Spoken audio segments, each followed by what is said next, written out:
अस्सलाम वालेकुम, this is Faiza Aslam, manager customer care and recovery. आज मैं ज़ैतून सिटी की साइट पे मौजूद हूँ। आप मेरे पीछे हलचल देख सकते हैं, काफ़ी ज़्यादा लोग मौजूद हैं क्योंकि आज हमने ज़ैतून सिटी में इनॉगरेशन की 2 घरों की।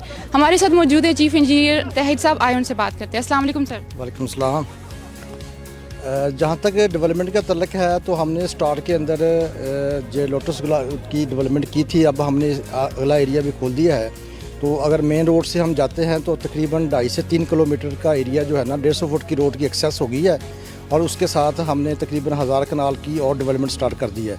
और डेवलपमेंट का काम जो है वो डे नाइट चल रहा है, और होपफुली हम ये जो नेक्स्ट एरिया है इसको 3 से 4 महीनों के अंदर मुकम्मल तौर पर डेवलप कर देंगे। तो डेवलपमेंट जो है वो इस वक्त जैतून के सारे प्रोजेक्टों पे बड़ी तेज़ी से जारी है, लेकिन ख़ासकर जैतून सिटी के अंदर हमारी जो डेवलपमेंट है वो बहुत तेज़ी के साथ इस वक्त हो रही है। तो उसका अगर आप चाहें तो जाके उसको साइड विज़िट भी कर सकते हैं। Thank you.